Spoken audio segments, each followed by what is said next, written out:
காலை வணக்கம். இன்னைக்கு நம்ம பார்க்க போகிறது concept and development of social anthropology. Previous கிளாஸ்ல நம்ம ஃபுல்லாக வந்து சயின்ஸ் பற்றி பார்த்தோம். பயாலஜிக்கலாக எப்படி இருக்குது, ஆந்த்ரோபாலஜி வந்து எப்படி வந்து பயாலஜிக்கலாக எப்படி இருந்துச்சு அப்படின்றது, எப்படி கண்டுபிடிச்சாங்க, இப்படிதான் மனுஷன் இருந்தா அப்படின்றது ஒரு ஃபிசிக்கலாக வந்து ஒரு ஆந்த்ரோபாலஜி எக்ஸ்பிளைன் பண்ணியிருப்பாங்க. பட் இன்னைக்கு நம்ம கிளாஸை பார்க்க போகிறது வந்து சோஷியல் ஆந்த்ரோபாலஜி. ஸோ இந்த படமே உங்களுக்கு என்ன சொல்லுதுன்னா, இது வந்து ஒரு 4 ஃபீல்டு இருக்குல்ல ஆந்த்ரோபாலஜியில், அதோட 4 ஃபீல்டில் இது ஒன்று சோஷியோ கல்ச்சுரல் ஆந்த்ரோபாலஜி. ஆக்சுவலாக சோஷியல் அண்ட் கல்ச்சுரல் ரெண்டுமே ஒன்றா கொண்டு வந்து இது வந்து சோஷியல் ஆந்த்ரோபாலஜியில் கொண்டு வந்திருக்காங்க. ஸோ சோஷியோ கல்ச்சுரல் ஆந்த்ரோபாலஜின்னு சொல்லி கொண்டு வராங்க. இது மெயின் என்னன்னா, சமுதாயத்தை ஒட்டுமொத்தமாக இப்படி பார்க்க போகிறோம். சொசைட்டி அஸ் அ ஹோல், அதாவது சமுதாயத்தை ஒட்டுமொத்தமாக இப்படி பார்க்க போகிறோம். அப்புறம் சோஷியல் இன்ஸ்டிடியூஷன்ஸ் எப்படி இருக்கு, இந்த அமைப்புக்கும் இந்த ஒட்டுமொத்தமான சமுதாயத்துக்கும் உள்ள தொடர்பினை படிப்பது தான் சோஷியல் ஆந்த்ரோபாலஜி.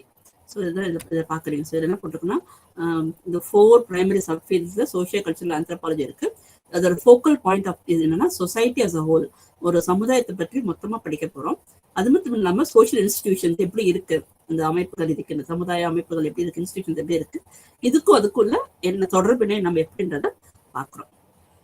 இப்போ வந்து முதல்ல பார்க்கறது concept what is social anthropology அப்படின்னு பார்க்கும்பொழுது, சோஷியல் ஆந்த்ரோபாலஜி வந்து ஒரு ஆந்த்ரோபாலஜியோட ஒரு பகுதியாகும். இது என்ன பண்ணா, மனிதனுடைய ஹியூமன் சொசைட்டிஸை பார்க்குறது, அதாவது மனித சமூகங்கள், சமுதாயங்கள் எப்படி இருக்கு, அதோட பணிகள் எப்படி போயிட்டு இருக்கு, கலாச்சாரங்கள் எப்படி இருக்குது, அது எப்படி வந்து பராமரிக்கப்படுகின்றனன்றதையும் அவங்க வந்து பார்க்குறாங்க. நடைமுறை வாழ்க்கையில வந்து எவ்வாறு பராமரிக்கப்படுகின்றன, அதே மாதிரி காலப்போக்கில் அவை எவ்வாறு மாறுகின்றன, ஃபர்ஸ்ட் ஸ்டார்டிங்ல எப்படி இருக்கு, அது காலப்போக்கில் வந்து அது எவ்வாறு மாறுகின்றன என்பதை பற்றி நுண்ணறிவு பெறுவதே குறிக்கோளாக இது கொண்டுள்ளது. ஸோ இது வந்து ஒவ்வொரு பீரியட் ஆஃப் டைம் சொல்லுவாங்க, அதாவது காலகட்டத்தில் மாறுகின்ற காலத்துக்கு ஏற்ற மாதிரி எப்படி வந்து போகுதுன்றது ஆராய்ச்சி பண்றதுதான் சோஷியல் ஆந்த்ரோபாலஜி.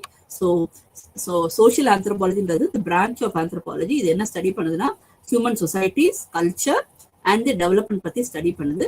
அது மட்டும் இல்லாம அது என்ன மெயினா அண்டர்ஸ்டாண்ட் பண்ணுதுன்னா, டிஃப்ரெண்ட் மக்கள் வந்து பல வகையான சோஷியல் அண்ட் கல்ச்சுரல் செட்டிங்ஸ் இருப்பாங்க உலக ரீதியாக.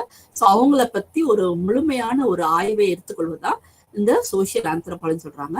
இந்த சோஷியல் ஆந்த்ரோபாலஜி என்ன சொல்றாங்கன்னா, சொசைட்டி அப்புறம் வந்து உறவினர்கள், அரசியல், மதம், பொருளாதாரம் மற்றும் சமூக அமைப்புகள், இவங்க அவங்க அது எல்லாத்துக்கும் இது மற்றவைகள் எல்லாத்தையும் சேர்த்து என்னென்ன இருக்கோ எல்லாம் சேர்த்து ஆராய்ச்சி பண்ணுவதுதான் இதோடைய முக்கிய நோக்கமாகிறது. அது மட்டும் இல்லாம ஹியூமன் சொசைட்டி எப்படி இருக்கு, எப்படி செயல்படுகிறது, கல்ச்சுரல் நார்ம்ஸ் எப்படி இருக்கு, பிராக்டிஸ் எப்படி இருக்கு, அந்த பிராக்டிஸ் எப்படி அவங்க வந்து பராமரிக்கிறாங்க, அப்புறம் வந்து எப்படி வந்து அந்த மாற்றங்களை மேற்கொள்கிறார்கள் அப்படின்றத பத்தி நுண்ணறிவாக ஆராய்ச்சி செய்வது இது நோக்கமாக உள்ளது. இதான் வந்து சோஷியல் ஆந்த்ரோபாலஜி. புரிஞ்சுக்கணும்னு நினைக்கிறேன். So about society, about social organisation இல்லாம இந்த காலப்போக்கில் எப்படி இருக்குன்றது அவங்க வந்து ஆராய்ச்சி பண்ணி பார்க்குறாங்க. இப்போ அடுத்து பார்க்குறப்ப நிறைய தியரிஸ் வந்திருக்கு. ஆந்த்ரோபாலஜில வந்து நிறைய தியரிஸ் இருக்கு.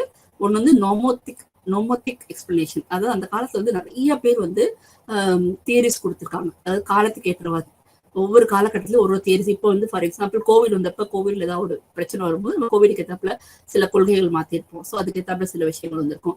இந்த மாதிரி வார் வந்த டைம்ல ஒரு மாதிரி வந்திருக்கும், இண்டிபெண்டன்ஸ் கிடைக்கிற மாதிரி ஒரு மாதிரி இருக்கும். நம்மள வந்து ஸ்டார்டிங்ல வந்து ஆதி காலத்து மக்கள் வாழும்போது எப்படி இருந்திருப்பாங்க, அதுக்கு ஏதாவது ஒரு தியரி வந்திருக்கும். ஸோ ஒவ்வொரு தியரிஸ், நம்ம சயின்ஸோட தியரி சொல்லணும், அந்த மாதிரி ஆர்ட்ஸ்லயும் ஒரு தியரி. ஆனா ஒண்ணு மட்டும் புரிஞ்சுக்கணும், சயின்ஸ்ல நம்ம வந்து தியரிஸோ லாவோ கொடுக்கும்போது, நான் போன கிளாஸ்ல உங்களுக்கு சொன்னேன், சயின்ஸ்ல வந்து கரெக்டா இருக்கும். இது சேர்ந்தா நியூட்டன்ஸ் லா வந்து எத்தனை தடவை ஒரு மரத்துல கீழே உட்காந்தாலும் மேலும் கீழே தான் விழுகும். ஏன்னா பிகாஸ் புவியீர்ப்பு சக்தி வந்து சென்ட்ரல் நடுவில் இருக்கு. ஸோ வந்து உலகம் வந்து உருண்டையாக இருக்கின்றது. அப்போ எந்த பக்கம் உட்காந்தாலும் அது வந்து கீழ் நோக்கி இழுக்கும். காரணம் என்னன்னா, நம்மளுக்கு அந்த காந்த சக்தி வந்து சென்ட்ரல் அதிகமா இருக்கும்போது இந்த இழுப்பு நம்மளுக்கு அதிகம். ஸோ அதனால நம்ம எல்லாம் நிற்கிறோம், நம்ம எல்லாம் பறக்காம நின்றுக்க காரணம் என்ன, இந்த உலகத்துல வந்து நம்ம நிற்பதற்கு ஒரு சயின்ஸ் இருக்கு. இந்த சயின்ஸ் தேர்வு வந்து எவ்வளவு காலம் ஆனாலும் கண்டிப்பாக மாறாது, அப்படியேதான் இருக்கும். ஆனா இதையும் மாற்றுவதற்கு இப்போ வந்து நம்ம என்ன பண்றோம், என்வாயர்மெண்ட் மூலமா நிறைய விஷயங்கள் செஞ்சுட்டு இருக்கோம். ஸோ அதுவும் மாறுறதுக்கு வாய்ப்பு இருக்கு. ஏன்னா வந்து தண்ணி கிடைக்க மாட்டேங்குது, ஆக்சிஜன் கிடைக்க மாட்டேங்குது, நல்ல காற்று கிடைக்க மாட்டேங்குதுன்றப்ப மாசுபடுதலே பிரச்சனையாக இருக்குது. மக்களே இந்த பிரச்சனைக்கு உருவாக்குறாங்க. மக்களே தியரிஸ் கொடுக்குறாங்க, மக்களே லா கொடுக்குறாங்க. அடுத்தது அவங்களே என்ன பண்ண, இந்த லாவை அழிக்கிறதுக்கும் அவங்களே வந்து அவங்களே ஒரு காரணமாக உள்ளது. ஸோ நிறைய தியரிஸ் வந்து ஆந்த்ரோபாலஜிஸ்ட் வந்து ஒவ்வொன்றுக்கும் எக்ஸ்பிளைன் பண்றாங்க. அப்போ ஒண்ணு வந்து நோமோத்திக் எக்ஸ்பிளனேஷன் சொல்றாங்க. நோமோத்திக்னா ஜெனரலைசேஷன், ஒரு ஜெனரலா சொல்லுவாங்க. அதாவது பொதுவா இப்படிதான் இருக்கு, ஒரு நேச்சுரல் லா இருக்கு, இந்த லா வந்து இது ப்ரெடிக்ட் பண்ணுது, அப்புறம் இந்த கல்ச்சரல் சேஞ்ச் எக்ஸ்பிளைன் பண்ணுது, அப்புறம் ஹியூமன் பிஹேவியர் எப்படின்னு இருக்கிறத ஒரு விஷயத்தை வந்து ப்ரெடிக்ட் பண்ண வந்து இந்த நேச்சுரல் லா வந்து அப்படின்னு ஜென்ரல் அதாவது பொதுவான ஒரு கருத்தாக கொண்டு வருவாங்க. அது வந்து செய்யறது வந்து நோமோதெட்டிக் எக்ஸ்பிளனேஷன். ஆனா இடியோகிராபிக் எக்ஸ்பிளனேஷன் இது என்னன்னா ஒரு பர்டிகுலர் குறிப்பிட்ட ஒரு கேஸ் எடுத்து அதை வந்து பெருசா அதை வந்து ஒரு நல்ல டிஸ்கிரிப்ஷன் கொடுத்து அதை ரொம்ப விரிவா வந்து விளக்குவது வந்து இடியோகிராபிக் எக்ஸ்பிளனேஷன் சொல்லி சொல்றாங்க. ஸோ இதுதான் நம்ம பார்க்குறோம். நிறைய தியரிஸ் இருக்கு, நிறைய இருக்கு. நான் சொன்ன மாதிரி சயின்ஸ்ல வந்து தியரிஸ் வந்து எப்படி இருக்கும்னா ரொம்பவும் கரெக்டா இருக்கும், இப்படிதான் இருக்கும், என்ன பண்ணாலும் கரெக்டா கிடைக்கும். ஆனா வந்து சோசியல் சயின்ஸ்ல தியரிஸை நம்ம செய்ய முடியாது. ஏன்னா அதான் cultural change and human behaviour எப்படி மாறுதுன்னு சொல்ல முடியாது, எப்படி மனுஷன் வந்து எப்படி இருப்பான்னு சொல்ல முடியாது, இந்த மாதிரி சிச்சுவேஷன்ல அவன் வந்து இருப்பான்னு சொல்ல. ஒவ்வொரு காலகட்டத்திலும் அவன் மாறுவதற்கு வாய்ப்பு இருக்கு. அப்ப it is like law of டைட்ஸ்ன்னு சொல்றாங்க. அதாவது அலைகள் விதிகள். அலைகள் எப்படி இருக்கும்னா ஒரு நாளைக்கு சாதாரண அலையா வரும், ஒரு நாளைக்கு பயங்கரமான ஒரு அலையா இருக்கும், ஒரு நாளைக்கு சொல்லவே முடியாது ஒரு அழிவுக்குரிய சுனாமியாக கூட இருக்கலாம். ஸோ இப்ப கூட நீங்க இட்டாலியில வந்து ஃபிளட் வந்திருக்குன்னு சொன்னாங்க. ஸோ அதனால வந்து என்ன வேணாலும் நடக்கலாம். அது வந்து இதுதான் சோஷியாலஜின்றப்ப இயற்கை என்ன வேணாலும் செய்யலாம். இயற்கையை நம்ம வந்து நம்ம கைக்குள்ள கொண்டு முடியாது. நேச்சுரலா வந்து இயற்கை வந்து நம்ம வந்து ஒரு கண்ட்ரோல் பண்ணி இது என் கண்ட்ரோல்ல தான் இருக்கு. முந்தைய காலம் சொல்லுவாங்க இந்த காலங்கள்ல வந்து இது வந்து சம்மரு, இது வின்டரு, இப்ப மழை பெய்யும், இப்ப வந்து அறுவடை பண்ணலாம் அப்படின்னு சொல்லி நிறைய சொல்லுவாங்க. ஆனா இப்ப இருக்கிற ஜென்ரேஷன்ல பாத்தீங்கன்னா அப்படி நம்ம சொல்ல முடியாது, எல்லாமே மாறுகின்றது. ஸோ ஈவன் என்வாயர்மெண்ட் மாறுது, மக்களுடைய கலாச்சாரமே மாறி போச்சு. ட்ரெடிஷ்னல் பீப்புள், அப்புறம் வந்து ஆர்டினரி பீப்புள், இப்போ மாடர்ன் பீப்புள். இப்போ வந்து முன்னாடிலாம் வந்து இதெல்லாம் தப்பு, இதெல்லாம் தவறு என்று சொன்னாங்க. ஆனா வந்து இப்போ வந்து எதுவுமே தவறு இல்லை, எல்லாமே ரைட் அப்படின்ற மாதிரி ஒரு கைண்ட் ஆஃப். ஸோ பீப்புள் வந்து டிஃப்ரெண்ட் ஹியூமன் பிஹேவியர்ல இருக்காங்க. அவங்க கலாச்சாரம் மாறிக்கொண்டது. முந்தைய கலாச்சாரத்துல வந்து கீழே உட்காந்து தான் சாப்பிடணும் ஒரு கலாச்சாரம் இருந்துச்சு. இப்போ வேற மாதிரி கலாச்சாரம், நின்றுட்டு சாப்பிட்ற அளவுக்கு போயிடுச்சு கலாச்சாரம். எங்கேயோ போறவங்க நின்றுட்டு கூட சாப்பிடலாம், பூஃபே சிஸ்டம். ஒரு ஃபங்க்ஷன்ல கூட, ஒரு வெட்டிங்ல கூட கலாச்சாரம் மாறுகின்றது. ஸோ அப்ப இதெல்லாம் ஒரு ஜெனரலைசேஷன் பண்ணும்போது ஒவ்வொரு காலகட்டத்திலும் ஒவ்வொரு தியரிஸை ஃப்ரேம் பண்றாங்க. இப்ப என்னென்ன இருக்குன்றது பார்ப்போம். இவர் வந்து காரல் மார்க்ஸ்ன்றவர் முதல்ல ஒரு தியரியை கொடுத்தார். காரல் மார்க்ஸ்ன்றவர் ஒரு பெரிய ஒரு வெல்த், ஒரு கேபிட்டலிஸ்ட். காரல் மார்க்ஸ்ன்றவர் ஒரு பெரிய கேபிட்டலிஸ்ட். இவர் என்ன சொல்றாருன்னா செல்வங்கள் அந்த காலத்துல நிறைய சேர்த்து வச்சாங்க. ஸோ செல்வங்களை சேர்த்து வச்சனால ஒரு ஒரு காலகட்டத்தை ஒரு ஸ்டேஜஸ், கிளாஸஸ், இந்த மாதிரி கிளாஸஸ் ஆஃப் பீப்புள் அப்படின்னு சொல்லி கிளாஸஸ் பிரிச்சு அதை வச்சுதான் பொருளாதாரத்தை வந்து நம்ம வந்து பொருளாதாரத்தோட தொடர்புகளை கொண்டு போறோம் அப்படின்னு சொல்லி அவர் எக்ஸ்பிளைன் பண்றாரு.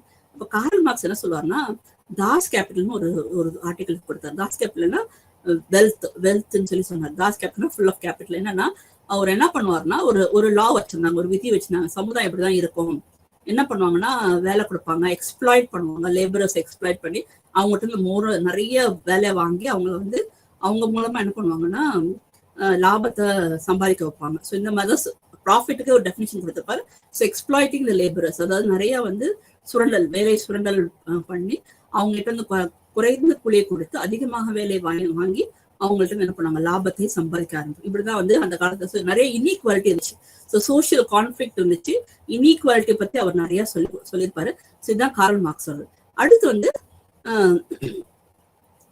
இவங்களுக்கு அந்த நேரங்கள்ல அப்படி மக்கள் இருந்திருப்பாங்க. காரல் மார்க்ஸ் பீரியட்ல வந்து 1818 வந்து இப்படி மக்கள் இருந்திருப்பாங்க. மேபி செல்வங்கள் தான் முக்கியம் என்று இருந்திருப்பார்கள். ஸோ அதனால வந்து மக்கள் இப்படிதான் இருக்கும். மக்கள் குட்டோ பேடோ எதுவா இருந்தாலும் ஒரு ஹியூமன் பீயிங் வந்து ஒரு ரூட்டு, சோஷியலி கிரியேட்டட். அவங்க வந்து ஒரு சமுதாயத்துல ஒரு கிரியேட் பண்ணுவாங்க தான். அவங்க வந்து குட்டா பேடான்னு சொல்ல முடியாது, பட் அவங்க வந்து ஒரு சமுதாயத்துல இருக்காங்க, இப்படிதான் இருப்பாங்க அப்படின்றத அவங்க வந்து சொல்லியிருப்பாரு. நிறைய இன்இக்வாலிட்டி பத்தி பேசியிருப்பாரு.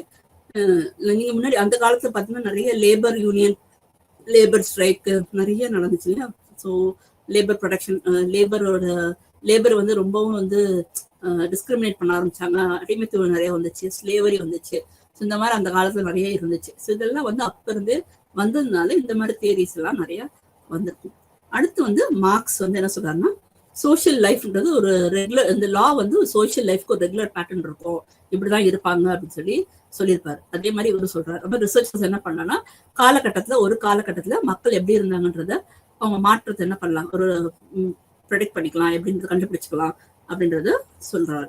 அப்புறம் அவங்க என்ன பண்ணுவாங்கன்னா சொசைட்டி வந்து ஒரு சிம்பிள்ல இருந்து ஒரு காம்ப்ளெக்ஸ், ஒரு சாதாரண ஒரு சமுதாயத்துல இருந்து ஒரு சிக்கலான ஒரு சமுதாயம், ஒரு புரிந்து கொள்ள முடியாத அளவுக்கு ஒரு சமுதாயத்துக்குள்ள மாறுவதுதான் இந்த எவல்யூஷன் ஆஃப் சொசைட்டின்னு சொல்றாங்க.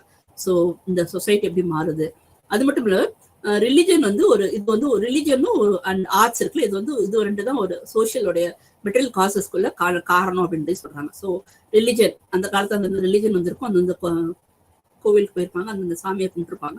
ஸோ இதெல்லாம் ஸோ இவரும் வந்து ஆல்மோஸ்ட் காரல் மார்க்ஸோடைய ஃபாலோ பண்றாரு. அடுத்து பாத்தீங்கன்னா அவர் வேறுபட்டு காணப்பட்டது என்னன்னா, அவர் வந்து இவர மாதிரி வந்து ஒரு கேபிட்டலிஸ்டா சொல்லல, இண்டஸ்ட்ரியலிசம்னு சொல்லல, அந்த மாதிரிலாம் ஒரு ஜட்ஜ்மெண்ட் கொடுக்கல. இந்த மாதிரி இப்படிதான் இருக்கும், இப்படிதான் பண்றது ஒரு ஒரு ஒரு என்ன சொல்றது, ஒரு சமுதாயம் வந்து இப்படிதான் இருக்கும் அப்படின்றது ஒரு காரல் மார்க்ஸ் ஒரு ஐடியா கொடுத்திருந்தாரு. பட் அந்த ஐடியா கிடையாது அப்படின்ற ஒரு ஜட்ஜ்மெண்டோட இருக்கிறது தப்புன்றது இவர் வந்து மாத்தி காட்டுவாரு.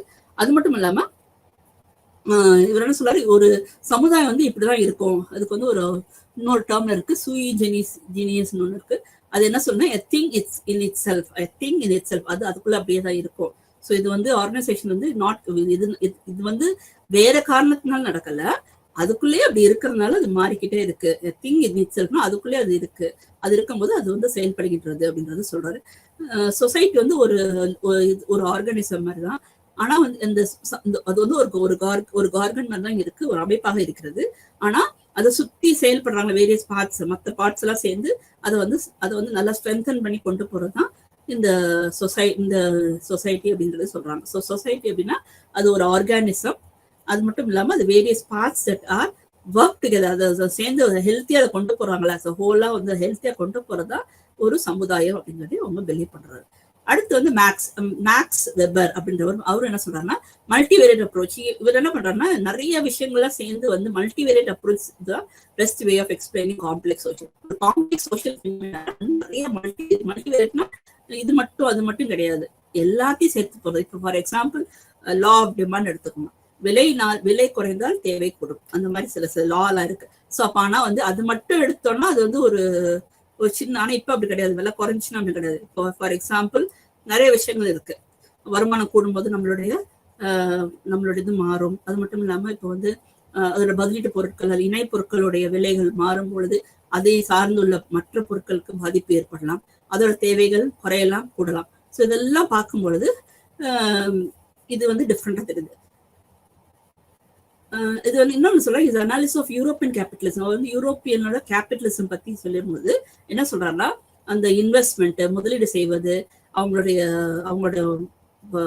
பண பலம், அப்புறம் அவங்க டிசிப்ளின், இதெல்லாம் வந்து என்ன பண்ணா அந்த கேபிட்டலிசம் வளர்வதற்கு அதோட வளர்ச்சிக்கு ரொம்பவும் உறுதுணையாக இருப்பதாகும் என்று அவர் சொல்லியிருக்காரு. யாருன்னா ஜான் கேல்வின் ஒரு ஆர்டிகுலேட் பண்ணியிருக்காரு, அவரோட இதை வச்சுதான் இவர் சொல்றாரு. ஸோ ஃபர்ஸ்ட் என்ன சொல்றாங்கன்னா, கார்ல் மார்க்ஸ் வந்து ஒரு லா கொடுக்குறாரு, இப்படிதான் மக்கள் இருப்பாங்க, இப்படிதான் இருந்தாங்க அப்படின்னு சொல்லி ஒரு ரிஜிட்டா இப்படிதான் சமுதாயம் இருக்கு, இது ஒரு ஹிஸ்டரியை வச்சுதான் ஒரு அண்டர்ஸ்டாண்ட் பண்ண முடியும். சோஷியல் கல்ச்சரல் லைஃப் வந்து அவங்க ஹிஸ்டரியை வச்சுதான் ஒரு எப்படி மனுஷன் இருப்பான், அந்த சமுதாயம் எப்படி இருக்குன்றத ஸ்டடி பண்ண முடியும். அது மட்டும் இல்லாம ஒரு கான்ஃபிளிக்ட் வந்து இன்இக்வாலிட்டினால சோஷியல் கான்ஃபிளிக்ட் வருது அப்படின்றதா, அதான் கல்ச்சர் அப்படின்னு சொல்லி சொல்றாரு.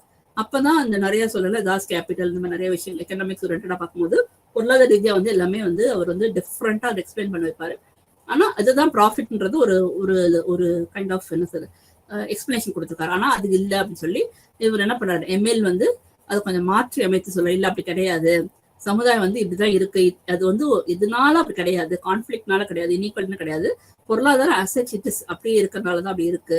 சமுதாயம் ஒரு ஒட்டுமொத்தமாக நம்ம எல்லாம் சேர்ந்து அதை நல்லா வந்து சிறப்பாக கொண்டு போறதுதான் அதோட அந்த சமுதாயம் சுத்தி உள்ள மற்ற காரணிகள்லாம் சேர்ந்து சமுதாயத்தை நல்லா பலப்படுத்தி கொண்டு போறதுதான் ஒரு சமுதாயம், ஒரு நல்ல சமுதாயத்துக்கு அடையாளம்னு சொல்லிட்டு எம்எல் சொல்றாரு. ஆனா இவர் என்ன சொல்றாரு, இந்த இருக்கக்கூடிய காம்ப்ளெக்ஸ் சோஷியல் பினாமினல் வந்து மல்டிவேரியட் அப்ரோச், அதாவது நிறைய வந்து விஷயங்களை இதை கொண்டு வரணும். குறிப்பா வந்து யூரோப்பியன் கேபிட்டலிசம் பத்தி அவர் படிக்கும்போது, அவர் சொல்லும் போது, ஒரு அனலைஸ் பண்ணும்போது என்ன சொல்றாரு, அதோட investment, ethos of investment, fragility and discipline, இதெல்லாம் ரொம்ப முக்கியம். ஒரு கேபிட்டலிசம் வந்து அந்த காலத்துல வந்து கேபிட்டலிசம் பத்தி அதிகமா பேசுவாங்க, வெல்த்தை பத்தி பேசுவாங்க. இப்பதான் வந்து நம்ம இந்தியாவில வந்து சோசியலிசத்தை பத்தி பேசுறோம், பட் அங்கெல்லாம் வந்து கேபிட்டலிசம் பத்தி அதிகமா அவங்க எக்ஸ்பிளைன் பண்ணியிருப்பாங்க.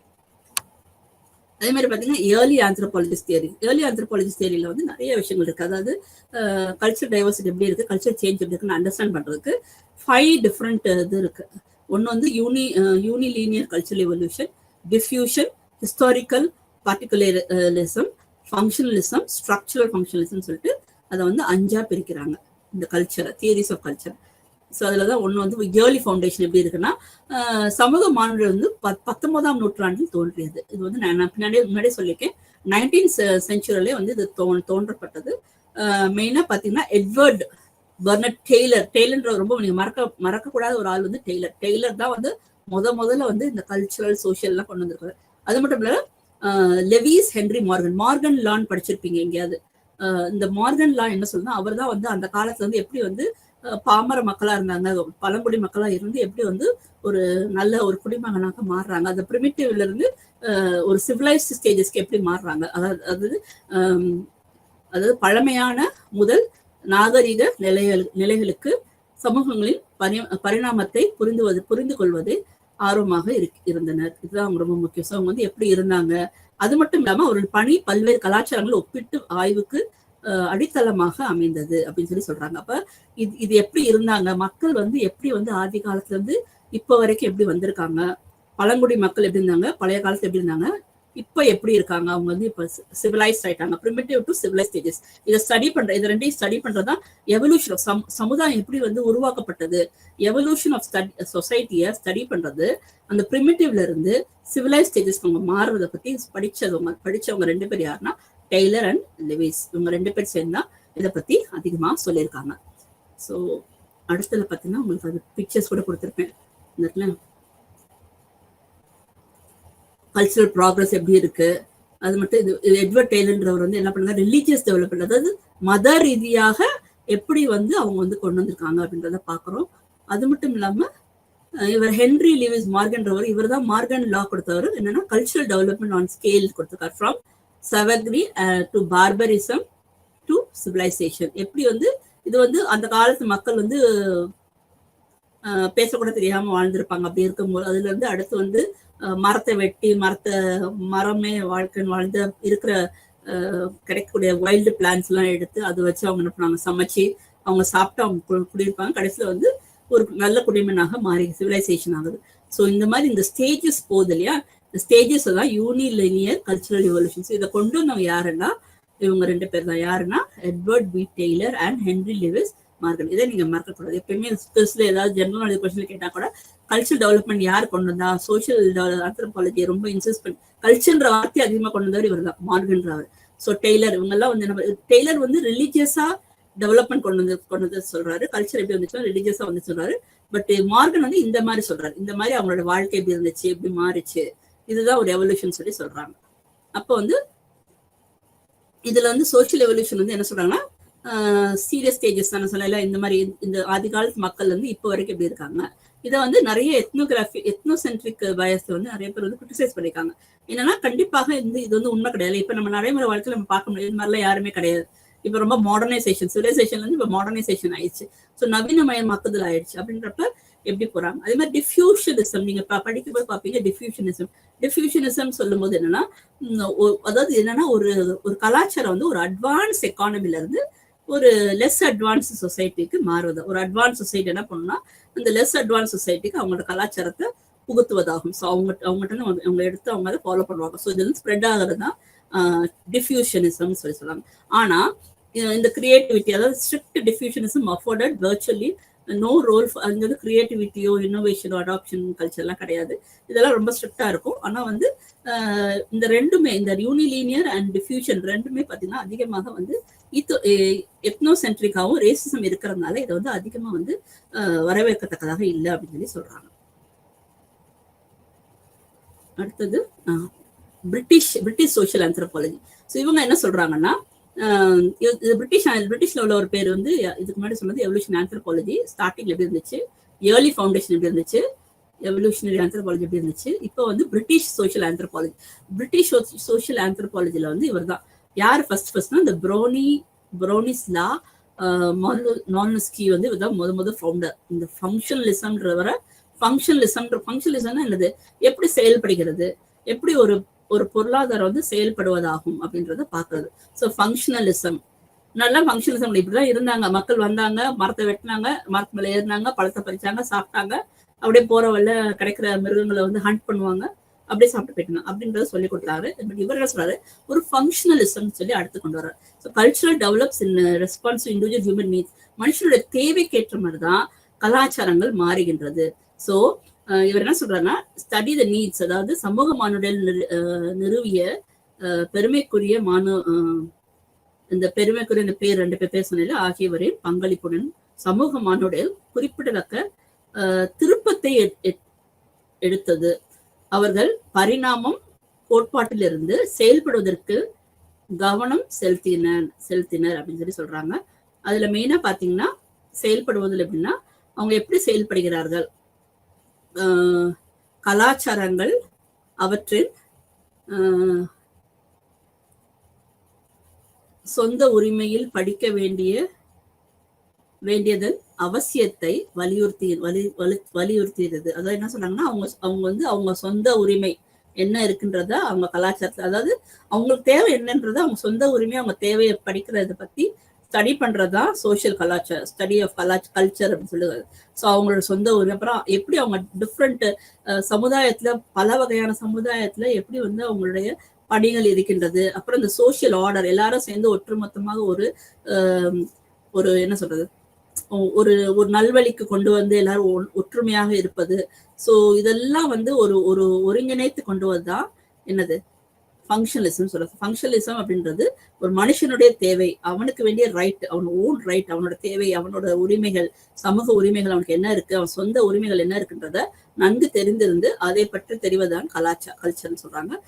அவனுக்கு அது தேவை என்ன அப்படி. ஸோ அண்டர்ஸ்டாண்டிங் த நீட்ஸ், அவன் என்ன தேவைப்படுதுன்றது அவன் தெரிஞ்சுட்டு அதுக்கேற்றால் பண்ணும். குறிப்பா பாத்தீங்கன்னா இவர் வந்து இந்த ப்ரோனிஸ்ல வந்து என்ன பண்ணாருன்னா, அந்த ட்ராபிரண்ட் ஐலாண்ட் அப்படின்றது ஒரு முன்னாடி சொல்லியிருக்கேன், ஒரு தீவுல வந்து எப்படி இருந்தாங்க மக்கள்ன்றத ஸ்டடி பண்ணும்போது தான் இந்த எத்னோகிராஃபிக் மெத்தட் யூஸ் பண்ணி ஸ்டடி பண்ணும்போது, இந்த ஃபீல்டு ஒர்க் பண்ணும்போது கண்டுபிடிக்கிறார்.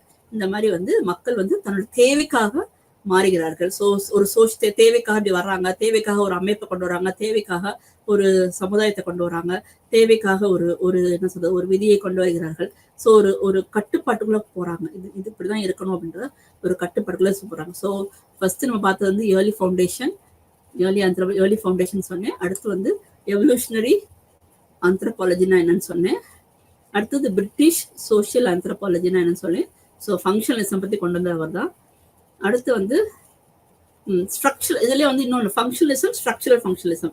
இதை கொண்டு வந்து என்ன, ராட்க்ளிஃப் ப்ரௌன். இப்போ உங்களுக்கு அடிக்கடி இந்த பேர்லாம் சொல்லியிருக்கேன், ஆல்ஃபிரட் ராட்க்ளிஃப் ப்ரௌன். இவர் தான் வந்து இதோட ஃபவுண்டர். இவர் என்ன சொன்னாங்க, இந்த பிலீஃப் வந்து இது வந்து ஒரு இண்டிவிஜுவலோட தேவை மட்டும் கிடையாது, ஒரு சமுதாயத்தோட தேவை. இது அவன் அதாவது அவனோட தேவைகள் மட்டும் கிடையாது, ஒரு சமுதாயத்துக்கு நம்ம என்ன தேவை, ஒரு சமுதாயத்துக்கு என்னெல்லாம் பண்ணணும், ஒரு ஆர்டர் கொண்டு வரணும் அப்படின்றத ஒரு சீராக ஒரு கட்டமைப்பாக கொண்டு வரணும் அப்படின்னா புரிந்து கொள்வதில் ஒரு கவனம் செலுத்தியது. மற்றும் அவை சமூக ஸ்திரத்தன்மையை எவ்வாறு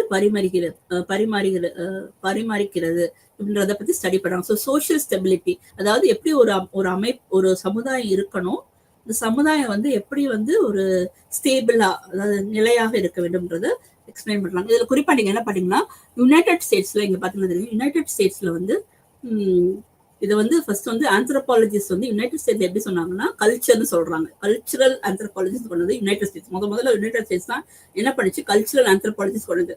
ஆனா அதுக்கப்புறம் பிரிட்டன் என்ன பண்ணுச்சுன்னா, இவங்க வந்து சொசைட்டி சோசியல் ஆந்த்ரோபாலஜின்னு சொல்லி மாத்துறாங்க. ஸோ பிரிட்டன் வந்து சோசியல் ஆந்த்ரோபாலஜின்னு அடுத்து மாத்துறாங்க. ஸோ யுனைடெட் ஸ்டேட்ஸ் வந்து கல்ச்சுரல் ஆந்த்ரோபாலஜின்னு கொண்டு வந்தாங்க. பட் ஆனா வந்து பிரிட்டன்காரங்க என்ன பண்ணிட்டாங்கன்னா, அதான் வந்து உங்களுக்கு கொடுத்தது பிரிட்டிஷ்காரங்க. ஸோ ஃபர்ஸ்ட் அமெரிக்கன், அப்புறம் பிரிட்டிஷ்காரங்க.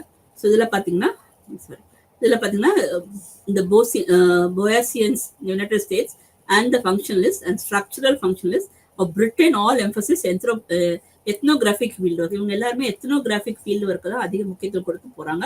ஸோ ஃபங்க்ஷனலிசம் சரி, ஸ்ட்ரக்சரல் ஃபங்க்ஷனலிசம், இதெல்லாம் என்ன பண்றாங்கன்னா, இந்த ஃபங்க்ஷனலிசம்னா என்ன, ஒரு சமுதாயம் இப்படிதான் இருக்கு, மக்கள் இப்படிதான் வாழ்ந்திருக்காங்க, இப்படிதான் அவங்க வாழ்க்கை இருக்கு, அப்ப இப்படிதான் வந்து ஒரு சொசைட்டி இருக்கணும் அப்படின்னா இப்படி கவர்மெண்ட் இப்படி இருக்கணும், கவர்மெண்ட் இருந்தாலும் ஒரு சமுதாயத்துக்கு இப்படிதான் ஒரு அமைப்பு இருக்கும், இப்படிதான் இருப்பாங்க அப்படின்றது அது மட்டும் இல்லாம சோசியல் ஸ்டெபிலிட்டி, அந்த சொசைட்டி எப்படி வந்து ஸ்டேபிளா கொண்டு போறது, பிரச்சனை இல்லாம கொண்டு போறது, ஸ்ட்ரக்சர்ஸ் ஆஃப் சொசைட்டி, ஒரு சமுதாயம் எப்படி இருக்குன்ற அந்த அடித்தளங்களை நாம் புரிந்து கொள்வது, அந்த கட்டமைப்புகளை நாம் புரிந்து கொள்வது. அடுத்து வந்து அதை எப்படி வந்து நிலையா கொண்டு போறது, அது பிரச்சனை இல்லாம ஒரு ஒரு பேலன்ஸ்டா ஸ்டேபிளா கொண்டு போறது, நிலைத்தன்மையோட கொண்டு போறது, சமுதாயத்தை பிரச்சனை இல்லாம எப்படி கொண்டு. ஸோ ஃபங்க்ஷன்னால என்னது, அது நல்லா ஃபங்க்ஷன் பண்ண வைக்கணும். ஒரு சமுதாயத்தை ஃபங்க்ஷனலிசம் பண்ணணும். ஸோ ஸ்ட்ரக்சரல் ஃபங்க்ஷனலிசம்னா இப்படி இருந்தாங்க, பட் இவர் வந்து ஸ்ட்ரக்சரல் ஃபங்க்ஷனலிசம் சொல்லி அதை எக்ஸ்பிளைன் பண்றாரு. ஸோ ஒரு சின்ன சின்ன எக்ஸ்பிளனேஷன் தான். ஸோ ஒவ்வொருத்தரும் ஒன்று சொல்லியிருப்பாங்க. ஸோ நீ முதல்ல பாத்தீங்கன்னா இதுல பாத்தீங்கன்னா டெய்லர்ன்றவர் வந்து ரிலிஜன் தான் வந்து கல்ச்சுரல் ப்ராக்ரஸ் கொடுக்குன்னு சொல்றாரு.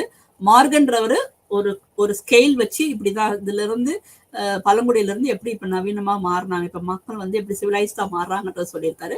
ஸோ டிஃப்யூஷனிசம் அப்படின்னா மக்களுக்கு வந்து என்ன மாதிரி இருக்கு அப்படின்றது, அதாவது கல்ச்சுரல் ட்ரைட்ஸ் நிறைய இருக்கு.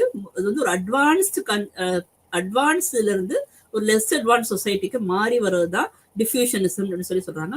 ஆனா இது ரெண்டுமே வந்து கிடையாது அப்படின்னு சொல்லி கடைசியில வந்து எத்னோகிராஃபிக்ல சொல்றாங்க. எத்னோசென்ட்ரிசம் அண்ட் ரேசிசம் இல்லை அப்படின்றதுனால என்ன பண்றாங்க, இதை வந்து அக்செப்ட் பண்ணல. அடுத்து பாத்தீங்கன்னா ஃபங்க்ஷனலிசம், இது வந்து கொடுத்தது ப்ரோனிஸ்லான்றவர் கொடுத்தாரு. அவர் என்ன சொன்னாரு, ஒரு மனுஷனோட தேவைக்கு ஏற்ற மாதிரி தான் அது இருக்கு. ஸோ ஒரு ட்ரைபா இருக்கலாம், யாரா இருந்தாலும் சரி, அவன் வந்து ஒரு இர்ராஷனல் அண்டர் டெவலப்டா இருக்கலாம், இல்ல பிரிமிட்டிவா இருக்கலாம். ஆனா எல்லாமே வந்து அவனோட தேவைக்கு ஏற்றவாறு அவனுக்கு வந்து மனுஷனுக்கு என்ன தேவைன்றத ஸ்டடி பண்றதா ஒரு ஃபங்க்ஷனலிசம் சொல்றாரு. அடுத்து வந்து ஸ்ட்ரக்சரல் ஃபங்க்ஷனலிசம். ஸ்ட்ரக்சரல் ஃபங்க்ஷனலிசம் அப்படின்னு சொல்லும் போது ஆல்ஃபிரட் ராட்லிஃப்ன்றவர் வந்து இவர் தான் ஃபவுண்டர். இவர் என்ன சொல்றாருன்னா, இது வந்து அவங்க தேவை மட்டும் கிடையாது, சமுதாயத்துக்கு என்ன தேவை அப்படின்றத ஸ்டடி பண்றாரு. இந்த போசியன்ஸ் இந்த யுனைடெட் ஸ்டேட்ஸ் என்ன பண்றாங்கன்னா, இந்த ஃபங்க்ஷனலிசம் பத்தியும் இந்த ஸ்ட்ரக்சரல் ஃபங்க்ஷனலிசம் பத்தியும் பிரிட்டன்ல வந்து ஒரு எத்னோகிராஃபிக் ஃபீல்ட் ஒர்க் மூலமா ஸ்டடி பண்ணி சொல்றாங்க.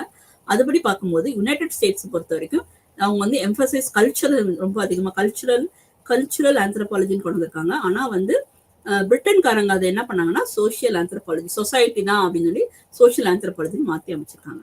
இது அதுக்கப்புறம் தான் சோசியல் ஆந்த்ரோபாலஜி. அப்புறம் அமெரிக்கன் இப்பதான் சொல்லி முடிச்சேன்.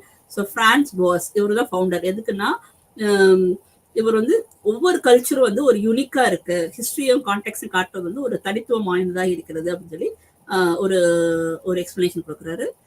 இது வந்து ஒரு அமெரிக்கன் ஆந்த்ரோபாலஜி. அதாவது அவர் வந்து என்ன சொல்றாங்கன்னா, யுனைடெட் ஸ்டேட்ஸ் வந்து பிரான்ஸ் போவாஸ்ன்றவர் வந்து ஒரு ஃபாதர் ஆஃப் அமெரிக்கன் ஆந்த்ரோபாலஜி, அமெரிக்கால முதல்ல கண்டுபிடிச்சவர்னு சொல்லிட்டு அவரை வந்து தந்தையாக கருதுகிறார்கள். இது வந்து ஒரு கலாச்சாரத்தை எப்படி வந்து ஒரு வடிவம் அமைப்பது, அப்புறம் அதுக்கப்புறம் அது வந்து சோசியல் ஆந்த்ரோபாலஜி எப்படி இன்ஃப்ளூயன்ஸ் பண்ணி கொண்டு போறது. அது மட்டும் இல்லாம அவர் வந்து இந்த எவல்யூஷனரி அப்ரோச் எல்லாம் அவர் நம்பல. ஸோ நிறைய கிரிட்டிசிசம் பண்ணியிருக்காரு. கிரிட்டிசைஸ் பண்ணி இந்த ஒரு கன்க்ளூஷனுக்கு கொண்டு வந்து கொடுக்குறாரு. அவர் என்ன சொல்றாரு அப்படின்னா, மனுஷன் வந்து ஒரு கல்ச்சரல் ரிலேட்டிவிசம் அப்படின்னு சொல்லி கொண்டு வர்றாரு. ஸோ வந்து மனுஷன் வந்து அவனோட இம்பார்ட்டன்ஸ் ஆஃப் அண்டர்ஸ்டாண்டிங் கல்ச்சரோட முக்கியத்துவத்தை படிக்கிறாரு. அவனோட ஓன் கன்சர்ன்ஸ், அதாவது விதின் தேர் ஓன் கான்டெக்ட்குள்ள, அவங்க கான்டெக்ட்குள்ள ஒரு எப்படி இருப்பாங்கன்றத அவர் வந்து கண்டுபிடிச்சு சொல்றாரு. ஸோ அண்டர்ஸ்டாண்டிங் கல்ச்சர்னு சொல்லி அதிகமா கொண்டு வர்றாரு. ஸோ இவர் வந்து ரொம்பவும் கல்ச்சரை பத்தி ரொம்ப இம்பார்ட்டன்ட் கொடுக்குறாரு. அடுத்து பாத்தீங்கன்னா கல்ச்சுரல் பர்டிகுலரிசம். இந்த டேர்ம்ஸ்லாம் தெரிஞ்சு வச்சுக்கோங்க. பர்டிகுலரிசம் அப்படின்னா இவர் வந்து ஒரு 2 ஸ்டூடெண்ட்ஸை வச்சு என்ன பண்றாருன்னா சொசைட்டி எப்படி இருக்குன்றத ஸ்டடி பண்றாரு. ஸோ அப்போ டெவலப்மெண்ட் ஆஃப் கல்ச்சுரல் பர்டிகுலரிசம் எப்படின்றத ஸ்டடி பண்ணியிருக்காரு.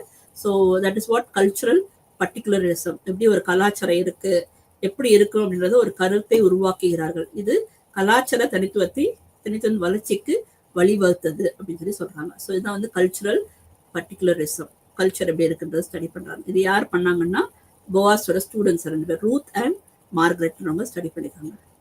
அதே மாதிரி பாத்தீங்கன்னா நிறைய positive anthropology, materialism and structuralism சொல்றாங்க. மெட்டீரியலிசம்னா மெட்டீரியல்ஸ், அந்த காலத்துல யூஸ் பண்ண பேனா, அந்த காலத்துல யூஸ் பண்ண சில விஷயங்கள் இருக்கு இல்லையா, அதெல்லாம் மெட்டீரியல். அப்போ இதெல்லாம் வந்து நம்ம வந்து பார்க்கக்கூடியது, கண்ணால் பார்க்கக்கூடியது. நாம் வந்து அதை வந்து என்ன சொல்றது, ஏதாவது எவிடன்ஸ் கிடைச்சிருக்கும், இந்த மாதிரி கிடைச்சிருக்கிறத வச்சு என்ன பண்ணாங்க பார்க்கக்கூடியதான் மெட்டீரியலிஸ்டிக். ஸோ இதை வந்து ஃபர்ஸ்ட் லெஸ்லி ஒயிட்ன்றவர் கொண்டு வந்தார். ஆக்சுவலா மெட்டீரியலிஸ்டிக் தியரி அப்படின்றது அவங்க வந்து ஃபர்ஸ்ட் கொண்டு வந்தாங்க. அவங்க வந்து என்ன சொன்னாருன்னா, கண்டிப்பா இது பார்க்கலாம், எக்காலஜில நிறைய விஷயங்கள் நம்ம பார்க்கலாம். கல்ச்சுரல் எக்காலஜின்னு கொண்டு வந்தாரு. நிறைய விஷயங்கள் நாம் அதை பார்க்கலாம்.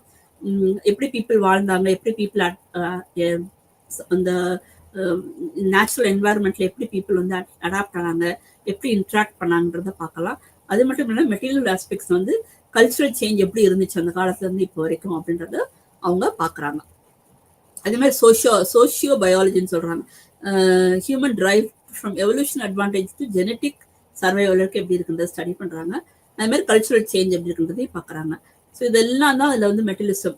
ஸோ மெட்டீரியலிசம் என்னெல்லாம் இன்க்ளூட் பண்ணுதுன்னா cultural ecology, cultural materialism and socio biology, இது மூணையுமே கொண்டு வராங்க. ஸோ கல்ச்சுரல் எக்காலஜி, எப்படி எக்காலஜி இருக்கு அதில் எப்படி கொண்டு வந்துட்டு இருக்காங்க.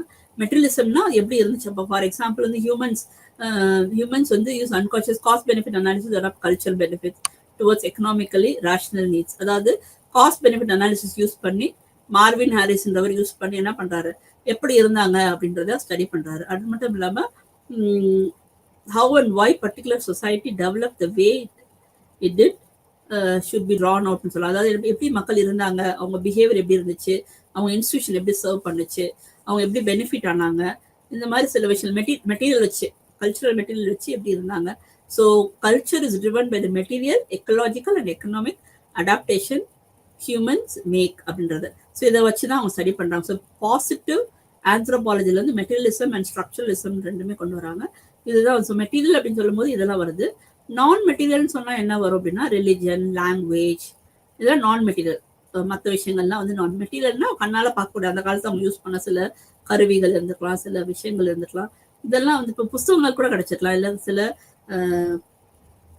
என்ன சொல்றது எழுத்துக்கள் இல்லை வரைபடங்கள் எல்லாம் கிடைச்சிருந்துச்சுன்னா அதை வச்சு கூட அவங்க என்ன பண்ணுவாங்க, அது மெட்டீரியலா அவங்க கிடைச்சிருக்கு அப்படின்றது. ஸோ மெட்டீரியல் அப்படின்றது எவிடன்ஸோட, அதாவது நம்ம கண்ணால பார்க்கக்கூடியது. நான் மெட்டீரியல்னா பார்க்க முடியாது, ஆனால் நம்மளுக்கு தெரியும் இப்படிதான் மக்கள் வாழ்ந்தாங்க அப்படின்றது பார்க்கலாம். ஸோ ஃபார் எக்ஸாம்பிள் கேரக்டர்ஸ் அப்படின்னா இது வந்து இம்மெட்டீரியல்.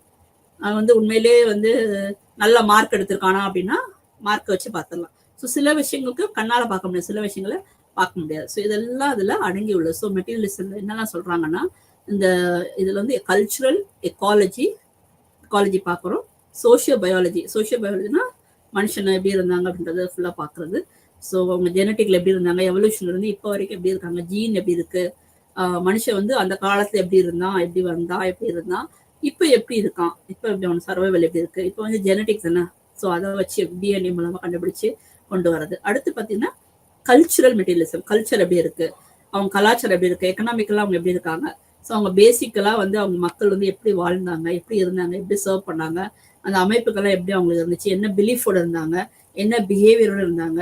ஸோ இதெல்லாம் ஸ்டடி பண்றது cultural materialism. So ecology, culture and socio biology, இதுதான் என்ன கொண்டு வராங்க. அதே மாதிரி இதுவுமே நிறைய இருக்கு. இந்த போஸ்ட் மாடர்ன் ஆந்த்ரோபாலஜியில் பார்த்தீங்கன்னா பெர்ஸ்பெக்டிவிசம், கல்ச்சுரல் மார்க்சிசம், ஃபெமினிஸ்ட் தியரி நிறைய இருக்கு. ஸோ இதெல்லாம் பார்த்தீங்கன்னா இதில் ஏகப்பட்ட விஷயங்கள் நீங்க பார்க்கலாம். ஸோ இது என்ன பிலீவ் பண்ணுதுன்னா எவ்வளோ பவர் இருக்கு, என்ன ஹிஸ்டரி இருக்கு, என்ன கலாச்சாரம் இருக்கு அப்படின்றத வந்து அவங்க அனலைஸ் பண்றாங்க. இதுதான் வந்து இதுல உள்ளது. ஸோ இதுல வந்து 3 இம்பார்ட்டன்ட் ஸ்டாண்டர்ட்ஸ் இருக்கு. என்னன்னா கல்ச்சுரல் மார்க்சிசம், ஃபெமினிசம் அண்ட் பெர்ஸ்பெக்டிவிசம். இது என்ன பார்க்கணும் அப்படின்னா கல்ச்சுரல் மார்க்சிசம்னு உங்களுக்கு தெரியல, மார்க்சிசம் பத்தி சொல்லியிருக்கேன். ஸோ மார்க்சிசம் வந்து பவர், அவர் என்ன சொன்னாலும் பவர், என்ன பவர் இருக்கு, இன்இக்வாலிட்டி பத்தி சொல்லியிருக்காரு, கிளாஸ் ஸ்ட்ரகிள் பத்தி சொல்லியிருக்காரு, கல்ச்சுரல் சேஞ்ச் எப்படி இருக்குன்றது சொல்லியிருக்காரு. இதை வச்சு அனலைஸ் பண்ணி சோஷியல் இன்இக்வாலிட்டி எப்படி இருக்கு அப்படிங்கிறது, ஸோ கல்ச்சுரல் சேஞ்ச் எப்படி இருக்கு, சோஷியல் இன்இக்வாலிட்டி எப்படி அனலைஸ் பண்றாங்கன்றத, அதோட டிஃப்ரெண்ட் ஃபார்ம்ஸை வந்து கண்டுபிடிக்கிறதுக்கு அவர் யூஸ் பண்றாரு. ஸோ த லோயர் கேஸ் வந்து எம்னு சொல்றாங்க, indicate this anthropologists are not Marxist in the political agenda or overall view of this. எதுனா லோயர் கேஸ், ஹையர் கேஸ் அப்படின்ற மாதிரி நிறைய வச்சிருக்காங்க. ஸோ அந்த மாதிரி வந்து கல்ச்சுரல் மார்க்சிசம் கொண்டு வராரு. அடுத்து பார்த்தீங்கன்னா பெர்ஸ்பெக்டிவிசம். இதுல என்ன சொல்றாங்க, knowledge is generated by knower who is positioned in a particular place and time. அதாவது ஒரு பர்டிகுலர் பிளேஸ் டைம்ல எப்படி இருக்கு, நாலேஜ் வந்து எப்படி ஜென்ரேட் பண்றாங்க. அது மாதிரி objective unposition knowledge is not possible. அதே மாதிரி வந்து பெர்ஸ்பெக்டிவிசம் வந்து, பெர்ஸ்பெக்டிவ்னா என்னன்னா நம்ம வந்து ஒரு இதை பெர்ஸ்பெக்டிவா எடுத்துக்கலாம், இதை வந்து நம்ம கண்டுபிடிக்கிறது. ஸோ இதெல்லாம் பண்ணும்போது என்னன்னா ஒரு விஷயம் கிடைக்கும். ஸோ மாடர்னா பாக்குறப்ப அந்த நேரத்துல என்ன கிடைக்குது, பெர்ஸ்பெக்டிவா எப்படி கிடைக்குது, இந்த கம்யூனல் கிளாஸ் எப்படி இருக்கு, கல்ச்சர் எப்படி இருக்கு மார்க்சிசமோடது. அடுத்து ஃபெமினிஸ்ட் தியரி வந்து எப்படி வந்து ஃபெமினிஸ்ட் தியரி வந்து எப்படி கொண்டு வந்திருக்காங்க, இது சயின்டிஃபிக்கா ஒரு பேராகிராஃப் கொண்டு வந்திருக்காங்க. ஸோ விமன் பிரசன்ஸ் கல்ச்சர்ல வந்து விமன் வந்து அவங்க ரோல் எப்படி இருக்கு, விமன் எப்படி சமுதாயத்துல இருக்காங்க, விமன் வந்து அந்த காலத்துல எப்படி பவர் எடுத்தாங்க, அவங்க எப்படிலாம் வந்து அவங்க வாழ்க்கையில வாழ்ந்தாங்க, இதெல்லாம் இதுல படிக்கலாம். ஸோ ஆந்த்ரோபாலஜிஸ்ட்ல வந்து தி சப்ஜெக்ட் அண்ட் ரீடர் அப்படின்னு சொல்லுவாங்க. அதாவது இதுல என்ன பண்றாங்கன்னா it is study but also between anthropologist the subject and reader அப்படின்றாங்க. ஸோ ஃபெமினிஸ்ட் தியரியில வந்து ஃபர்ஸ்ட் தியரி தட் எம்பசைஸ் வந்து importance of recognise power and privilege not only within the society but within the society being studied. அதாவது சமுதாயத்துக்குள்ள மட்டும் கிடையாது, பொதுவா மக்கள் பொதுவா பெண்கள் எப்படி இருக்காங்க அப்படின்றத ஃபர்ஸ்ட் அவங்க வந்து எம்பசைஸ் பண்ணி கொண்டு வராங்க. ஸோ சயின்டிஃபிக் பேரடைம் மூலமா ஒரு தியரியை கொண்டு வந்து பெண்கள் எப்படி இருந்தாங்க, கலாச்சாரத்துல எப்படி இருந்தாங்க, அவங்களோட இம்பார்ட்டன்ஸ் என்ன அப்படின்றத ஸ்டடி பண்றாங்க. ஸோ 3 விஷயங்கள் பார்க்குறோம். போஸ்ட் மாடர்ன் ஆந்த்ரோபாலஜில cultural Marxism, perspectivalism and feminist theory.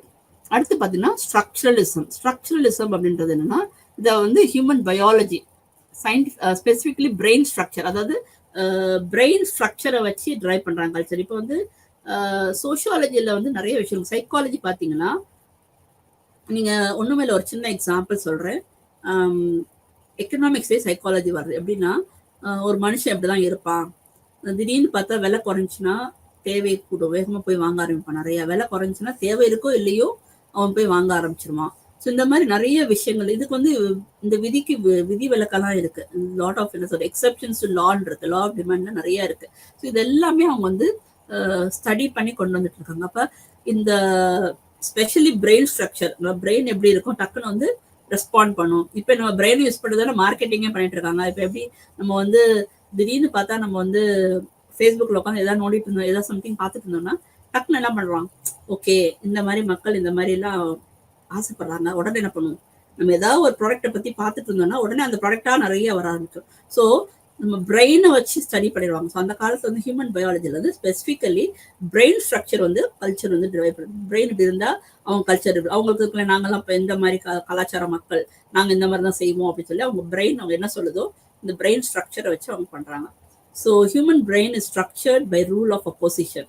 So இவங்க வந்து யாருன்னா இந்த கிளாட் லெவி ஸ்ட்ராஸ்ன்னு வரும், இதை பற்றி ஸ்டடி பண்ணியிருக்காரு. அதே மாதிரி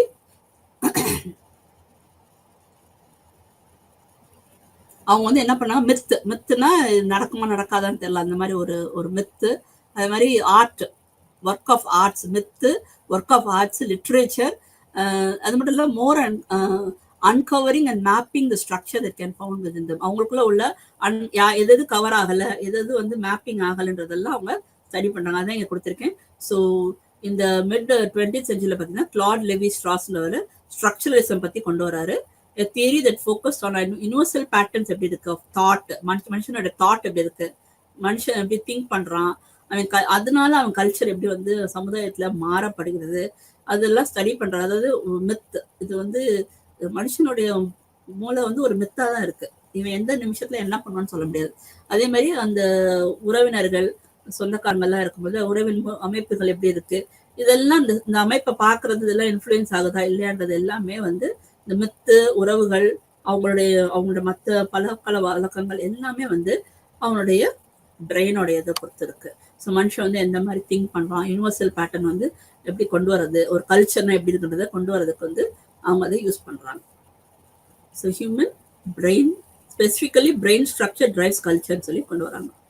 அடுத்து பார்த்தீங்கன்னா சிம்பாலிக் அண்ட் இன்டர்பிரட்டிவ் ஆந்த்ரோபாலஜி. இதில் என்ன பண்றாங்கன்னா சிம்பாலிக் வேர்ல்டு வந்து கொண்டு வந்திருக்காங்க. என்ன மெயினா வந்து இது என்ன பண்ணுன்னா நிறைய வந்து கலாச்சாரத்தையும் நம்ம கல்ச்சுரல் சேஞ்ச் என்ன பண்ணுதுன்னா அதை எப்படி கொண்டு வர்றது, அதோட முக்கியத்துவத்தை எப்படி கொண்டு வர்றது, அதோட பிரச்சனைகளை எப்படி குறைக்கிறது, அது ஆழ்ந்து எப்படி படிப்பதுன்ற பத்தி கொண்டு வராங்க. ஏன்னா இதுல 20th சென்ச்சுரியில் வந்து யாரு கிளிஃபார்ட் அண்ட் கெட்ஸ்ன்றவர் வந்து இவங்க என்ன பண்ணா கலாச்சாரத்தை வந்து through there symbols and meanings. This interpretive approach emphasizes the importance of understanding the subjective experience of individual. அதாவது அவங்களுடைய என்ன சொல்றது, இந்த 20ஆம் நூற்றாண்டு என்ன பண்ணாங்கன்னா சில குறியீடுகள் மற்றும் அர்த்தங்கள் மூலம் புரிந்து கொள்வதில் கவனம் செலுத்துகிறார்கள். ஸோ இது ரொம்ப முக்கியம். இவங்க என்ன பண்றாங்கன்னா அறிஞர்கள் என்ன பண்ணாங்கன்னா கலாச்சாரங்களை அவற்றின் குறியீடுகள் மற்றும் அர்த்தங்கள் மூலம் புரிந்து கொள்வதில் கவனம் செலுத்தினர். அது மட்டும் இல்லாமல் இந்த விளக்க அணுகுமுறை வந்து தனிநபர்களின் அகநிலை அனுபவத்தை அவர்களின் கலாச்சார சூழ்நிலைக்குள் புரிந்து கொள்வதன் முக்கியத்துவத்தை வலியுறுத்துகிறது. ஸோ இது ரொம்ப முக்கியம். ஸோ அவங்க எப்படி சப்ஜெக்டிவ் எக்ஸ்பீரியன்ஸ் இருக்கு ஒரு இண்டிவிஜுவல்ல, அவங்க கல்ச்சர் எப்படி இருக்குன்றத ஒரு சிம்பாலிக்கா அண்ட் இன்டர்பிரேட்டிவ் ஆந்த்ரோபாலஜி அதை கொண்டு வராங்க. ஸோ என்னெல்லாம் பார்த்தோம் அப்படின்னா, ஏர்லி ஆந்த்ரோபாலஜிஸ்ட் தியரிஸ் கொண்டு வந்தவங்களுக்கு இதுல வந்து 5 பிரிக்கிறாங்கன்னு சொல்லி unilinear, diffusion, historical, functionalism and structural function கொண்டு வந்திருக்காங்க. அடுத்து பார்த்தீங்கன்னா 19th century முதல்ல யார் கொண்டு வரணும்னா டெய்லரும் மார்கன் கொண்டு வராங்க. ஸோ மெயினாக பார்த்தீங்கன்னா டெய்லரோட இது வந்து மெயினாக வந்து ஒரு ரிலிஜனை வச்சுதான் டெவலப்மெண்ட் ஆகுது கல்ச்சர் அப்படின்னு சொல்லி கொஞ்சம் ப்ராக்ரஸ் ஆகுதுன்னு சொல்றாரு. ஆனா மார்கன் என்ன சொல்றாருன்னா எப்படி பழங்குடி மக்கள் வந்து இப்போ வந்து சிவிலைஸ்ட் ஆயிருக்காங்கன்றத பத்தி சொல்றாரு. டிஃப்யூஷன் என்ன சொல்றாங்கன்னா ஒரு அட்வான்ஸ்ட் ஒரு சமுதாயத்துல இருந்து ஒரு லெஸ் அட்வான்ஸ் சமுதாயத்துக்கு வந்து தள்ளப்படுவதுதான் அது கல்ச்சரோட மாற்றங்கள் ஏற்படுகிறது. இதுல சில விஷயம் கிரியேட்டிவிட்டி, இன்னோவேஷன் இதெல்லாம் வந்து அதுல கிடையாது. இந்த மாதிரிலாம் வந்து கல்ச்சர்ல வந்து வராது. கல்ச்சர் வந்து என்ன இருக்காங்களோ எப்படி இருக்காங்களோ அதுதான் அவங்களுக்கு வாட் இட் இஸ் அப்படின்றதான் வரும் அப்படின்றது சொல்றாங்க. அடுத்து பாத்தீங்கன்னா ஃபங்க்ஷனலிசம் சொல்றாரு. ஃபங்க்ஷனலிசம்ல வந்து ப்ரௌனிஸ்லான்றவர் கொண்டு வந்திருக்காரு. இவர் என்ன சொல்றாரு, மனுஷனுடைய தேவைக்கு ஏற்ற மாதிரி தான் இருக்கு. குறிப்பா பாத்தீங்கன்னா ட்ரைப் சொசைட்டில வந்து அவங்க இதெல்லாம் தேவைப்படுது, அவங்க எப்படி இருக்காங்க அப்படின்றத அவங்க அண்டர்ஸ்டாண்ட் பண்றது தான் அதை கொண்டு வந்தாங்க. இது வந்து பிரிட்டிஷ் சோஷியல் ஆந்த்ரோபாலஜி. அடுத்து அதுலேயே வந்து ஸ்ட்ரக்சரல் கொண்டு வந்து ராட்க்ளிஃப் ப்ரௌன் ஒருத்தர் வந்து கொண்டு வந்திருக்காரு. அவர் என்ன சொல்லியிருக்காருன்னா அவங்களோட இண்டிவிஜுவல் தேவை மட்டும் கிடையாது, ஒரு சமுதாயத்துக்கு என்ன தேவை, அதுக்கப்புறம் அதை எப்படி கொண்டு போறது, நடைமுறை செலுத்துறதுன்னு சொல்லி கொண்டு வந்திருக்காரு. ஸோ இவங்க வந்து போசியன் யுனைடெட் ஸ்டேட்ஸ்ல வந்து இந்த ஃபங்க்ஷனலிஸ்ட் and structural functionalist of Britain வந்து எத்னோகிராஃபிக் ஃபீல்ட் ஒர்க் மூலமா அதை வந்து படிச்சு கொண்டு வந்திருக்காங்க. மெயினா பாத்தீங்கன்னா யுனைடெட் ஸ்டேட்ஸ்ல வந்து கல்ச்சர் வந்து எம்பசைஸ் பண்றாங்க. ஆனா வந்து பிரிட்டன்ல வந்து சொசைட்டி, சோஷியல் ஆந்த்ரோபாலஜிஸ் முக்கியத்துவம் கொண்டு கொடுக்குறாங்க. அடுத்து பாத்தீங்கன்னா பிரான்ஸ் போயஸ்ன்றவர் வந்து இவர் வந்து என்ன சொல்றாருன்னா இது வந்து என்னதான் நீங்க ஸ்டடி பண்ணாலும் வந்து கல்ச்சர் வந்து ஒரு ரிலேட்டிவிசத்தோட தான் இருக்கு. ஸோ வந்து எப்படி ஒரு கல்ச்சர் வந்து ஷேப்பிங் த கல்ச்சரல் ஆந்த்ரோபாலஜி எப்படி கொண்டு வரலாம், எப்படி ஒரு இன்ஸ்ட்ருமெண்ட்லாம் கொண்டு வரலாம். இது வந்து அமெரிக்கனுடையது. ஸோ அமெரிக்கால வந்து சோஷியல் ஆந்த்ரோபாலஜி வந்து எக்ஸ்பிளைன் பண்றாரு. இவர் வந்து எவல்யூஷனரி அப்ரோச்சை வந்து அக்செப்ட் பண்ணல, அவர் வந்து அதை ஏற்றுக்கொள்ளவில்லை. அதே மாதிரி அதிகமா வந்து கல்ச்சர் வந்து அவங்க ஓன் கான்டெக்ட்குள்ளதான், அவங்களுக்குள்ளதான் இருக்கு, அவங்க கலாச்சாரம் வந்து அவங்க சார்பியல் வாதம் தான், அவங்களுக்கு ஏற்ற மாதிரி தான் இருக்கு அப்படின்னு சொல்லி புரிந்து கொள்வதில் முக்கியத்துவம் வலியுறுத்துகிறது. ஸோ ஒவ்வொரு தியரிஸும் ஒன்னொன்னு எக்ஸ்பிளைன் பண்றாங்க. அதே மாதிரி பார்த்தீங்கன்னா கல்ச்சுரல் பர்டிகுலரிசம் அவர் என்ன பண்ணாரு, அவங்களோட ஸ்டூடெண்ட்ஸை வச்சு, அதாவது ரூத் அண்ட் மார்கரெட் வச்சு என்ன பண்றாங்க, society must be study by its own historical அவங்களோட ஹிஸ்டாரிக்கல் கான்டெக்ட் வச்சு தான் ஸ்டடி பண்ணும், அதை வச்சு தான் டெவலப்மெண்ட் ஆஃப் கல்ச்சுரல் பர்டிகுலரிசம் வருது அப்படின்னு சொல்லி சொல்றாரு. ஸோ கலாச்சார தனித்துவத்தின் வளர்ச்சிக்கு வழிவகுக்கிறதுன்றத பார்க்கணும். அடுத்து என்ன பார்க்கணும்னா இதெல்லாம் சொன்னேன், பாசிட்டிவ் ஆந்த்ரோபாலஜி. பாசிட்டிவ் ஆந்த்ரோபாலஜி அப்படின்னு சொல்லும் போது நம்ம என்னெல்லாம் இருக்குன்னா மெயினா பார்த்தீங்கன்னா கல்ச்சுரல் எக்காலஜி. ஸோ எக்காலஜியில் எப்படி என்வாயர்மெண்ட்டை வச்சு எப்படி வந்து மக்கள் வந்து அவங்க கலாச்சாரத்துக்கு எப்படி கொண்டு போறாங்க. அடுத்து சோஷியோ பயாலஜி வச்சு அவங்க அதாவது அந்த காலத்துல எப்படி வாழ்ந்த எவல்யூஷனரியில இருந்து வந்தவங்க, மனிதன் வந்து எவல்யூஷனரியா வந்தவங்க எப்படி வந்து இப்ப ஜெனட்டிக் சர்வைவலோட வந்திருக்காங்க அப்படின்றத ஸ்டடி பண்றதுதான் சோஷியோ பயாலஜி. அதே மாதிரி பாத்தீங்கன்னா கல்ச்சுரல் மெட்டீரியலிசம். ஸோ மெட்டீரியலிசம் நான் சொல்லும் போது நம்ம கண்கூடாக நம்ம பார்க்க முடியும். ஸோ எப்படி வந்து பார்த்து அது வந்து மார்வின் ஹாரிஸ்ன்றவர் என்ன பண்ணாருன்னா ஹியூமனோடைய unconscious cost benefit analysis adapt பண்ணி கல்ச்சுரல் பிலீஃப் எப்படி இருக்கு, எக்கனாமிக்கலா ஒரு மனுஷன் எப்படி ரேஷனலாம் வந்து டிசைட் பண்றான், அவனோட தேவைகள் எப்படி அவன் பூர்த்தி செய்யறான் அப்படின்றத ஸ்டடி பண்றாங்க. ஸோ இதை வந்து காஸ்ட் பெனிஃபிட் அனாலிசிஸ் வச்சு ஸ்டடி பண்றாங்க. அது மட்டும் இல்லாம எப்படி how and why any particular society develop, எப்படி வந்து அந்த சமுதாயம் வந்து வளர்கிறது, ஹியூமன் பிஹேவியர் வந்து எப்படி இருக்கு, அவன் பிலீஃப் எப்படி இருக்கு, அவன் இன்ஸ்டிடியூஷன்ல எப்படி சர்வ் பண்றான், அவன் மக்களுக்காக அந்த இன்ஸ்டிடியூஷன் எப்படி சர்வ் பண்ணுது அப்படின்றதெல்லாம் அவங்க பேசிக் மெட்டீரியல் வந்து பூர்த்தி செய்வதற்கு என்னென்ன இருக்குன்றத வந்து பாக்குறாங்க. ஸோ இதுதான் வந்து பாசிட்டிவ் ஆந்த்ரோபாலஜின்னு சொல்றாங்க. இதுல 3 விஷயங்கள் நான் சொன்னேன். ஒன்று வந்து மெட்டீரியலிசம், வந்து cultural ecology, cultural materialism and socio biology. இன்னொரு விஷயம் மெட்டீரியலிசம்னா நம்ம கண்கூடா பார்க்கக்கூடியது. ஸோ ஒரு ஆதாரங்கள் இருக்கும், ஏதாவது விஷயங்கள் இருக்கும், அதை வச்சு நம்ம கண்கூடாக பார்க்க முடியும். ஆனா கல்ச்சுரல் மெட்டீரியலிசம்ன்றது வேற மாதிரி இருக்கும். அதாவது இம்மெட்டீரியல்ன்றது பார்க்க முடியாது, பட் ஆனால் உணர முடியுன்றது. ஸோ ரிலிஜன், லிட்ரேச்சர், லாங்குவேஜ் இதெல்லாம் வந்து உணர முடியும். ஸோ இதை வச்சு என்ன பண்றாங்க, கண்டுபிடிக்கிறாங்க.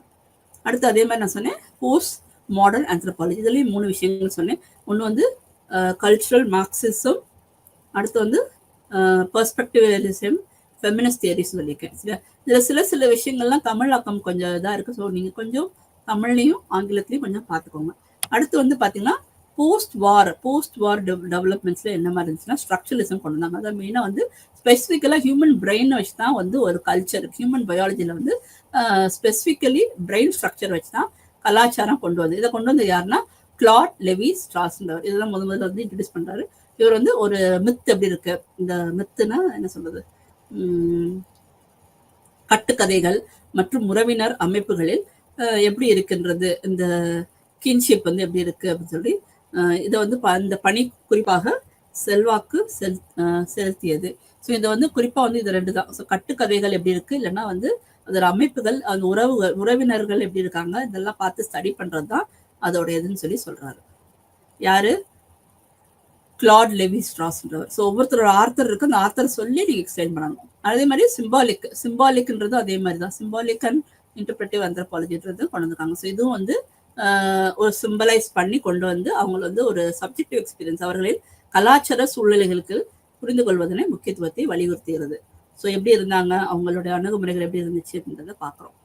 அடுத்து வந்து கிறிஸ்டியானிட்டி வந்து நிறைய வந்து இதை அப்போஸ் பண்ணியிருப்பாங்க. அவங்க வந்து அந்த அவங்க பிரிமிட்டிவ் இதை அக்செப்ட் பண்ண மாட்டாங்க. அந்த அவங்க ட்ரினிட்டி இவாஞ்சலிக்கல் டிவினிட்டி ஸ்கூல்ன்றது வச்சிருக்காங்க, ஈஸ்டர்ன் யூனிவர்சிட்டின்னு ஒன்று வச்சிருக்காங்க. ஸோ இவங்கெல்லாம் என்ன பண்ணுவாங்கன்னா ஆந்த்ரோபாலஜி வேற, கிறிஸ்டியானிட்டி வேற அப்படின்னா, கிறிஸ்டியானிட்டி ஆந்த்ரோபாலஜில பார்த்தீங்கன்னா இதெல்லாம் கிடைச்சிச்சு, இதெல்லாம் கிடைச்சனால இந்த மாதிரி கடவுள் இப்படிதான் இருக்குன்னு சொல்லியிருப்பாங்க. பட் ஆனால் வந்து இவங்க என்ன சொல்றாங்க, இதுக்கும் அதுக்கும் நிறைய டிஃப்ரென்ஸ் இருக்கு. கிறிஸ்டியன் பெர்ஸ்பெக்டிவ்ஸ் வேற மாதிரி இருக்கும். செக்குலர் அகாடமி வந்து இது வந்து ஒரு செக்குலர் அகாடமி, கிறிஸ்டியன் நியூஸ் வந்து ரொம்ப மார்ஜினலைஸ்டா இருக்கும், இந்த மாதிரி ரொம்ப இதா இருக்கும். அதனால வந்து இதை வந்து நம்ம வந்து ஒரு ஆந்த்ரோபாலஜில கொண்டு வர முடியாது. ஸோ அதை வந்து அண்டர்ஸ்டாண்ட் பண்றது கொஞ்சம் கஷ்டம் அப்படின்னு சொல்லி கிறிஸ்டியன் கமிட்மெண்ட்ஸ் வந்து நிறைய இருக்கு அப்படின்றத கொண்டு வந்திருப்பாங்க. அடுத்து பாத்தீங்கன்னா ஒரு சின்ன ஒரு உதாரணம், ஒரு லாங்குவேஜ் ஆந்த்ரோபாலஜி, அதாவது தமிழ். இதுல நீங்க வந்து பாக்கணும்னா அந்த காலத்துல வந்து மக்கள் வந்து சைகை யூஸ் பண்ணியிருப்பாங்க, கையிலே பேசியிருப்பாங்க, இல்லைன்னா வாய்மொழி ட்ரை பண்ணியிருப்பாங்க, சிக்னல் யூஸ் பண்ணியிருப்பாங்க, ஸ்போக்கன் லாங்குவேஜ் யூஸ் பண்ணியிருப்பாங்க, இல்லைன்னா ஸ்கிரிப்ட் எழுத்து மூலமா எழுதி காட்டியிருப்பாங்க. ஸோ ஃபர்ஸ்ட் வந்து சைகை மூலமா வா போன்ற சைகை இல்லைன்னா வாய்மொழியில பேசியிருப்பாங்க, இல்லைன்னா வந்து எழுத்து மூலமா காட்டியிருப்பாங்க. ஆனா வந்து ஃபார் எக்ஸாம்பிள் பாத்தீங்கன்னா இப்போ வந்து இந்த மாதிரி ஒரு சூரிய படம் போட்டால் அது சூரியன் சொன்னாங்க முதல்ல, அது வந்து ஒளி எழுத்துக்கள். அடுத்து கருத்து எழுத்துக்கள்னு சொன்னாங்க. இது என்னன்னா சூரியன் படம் போட்டா வெப்பம், ஒளி அப்படின்னு சொல்லி ஒரு அர்த்தத்தை கொண்டு வந்துச்சு. அடுத்து வந்து ஒளி எழுத்துக்கள்ன்றது வந்து சூன்ற ஒரு எழுத்தை வந்து காட்டு. ஸோ இந்த மாதிரி படம் போட்டா சூரியன் அப்படின்னால சூன்றது மாதிரி காட்டு. ஸோ இந்த மாதிரி ஒளி எழுத்துக்கள், கருத்து எழுத்துக்கள், ஓவிய எழுத்துக்கள், கருத்து எழுத்துக்கள், ஒளி எழுத்துக்கள். சரியா? ஓவிய எழுத்துக்கள்னா படம் வரைஞ்சு காட்டுறது, கருத்து எழுத்துக்கள்னா அதுக்கு அர்த்தம் கொடுக்கறது. இப்போ ஒளி அதாவது சவுண்ட் கொடுக்கறது வந்து சூன்னு சொல்லி சொல்றாங்க. ஸோ ஃபர்ஸ்ட் சூரியன் சொன்னாங்க, அப்புறம் அதே வந்து ஒரு கருத்தா எடுத்து ஓகே வெப்பமா இருக்கும், அது ஒளியா இருக்கும்னு சொன்னாங்க. ஒரு காலகட்டத்தில் அது ஒளி எழுத்துக்கள். அப்ப அந்த சூ அப்படின்னா சூரியன் அப்படின்றது சூன்றத குறிக்கின்றது, அந்த எழுத்தை குறிக்கின்றது. இப்படியாக எழுத்துக்களோட வளர்ச்சி வந்து கொண்டு வந்துச்சு. ஸோ சைகை, வாய்மொழி, எழுத்து வந்து மாறி இந்த மாதிரி ஒரு லாங்குவேஜ் கொண்டு வர ஆரம்பிச்சிச்சு. அப்புறம் பாத்தீங்கன்னா இந்தியாவில் வந்து பழமையான 3 மொழிகள் இருக்கு.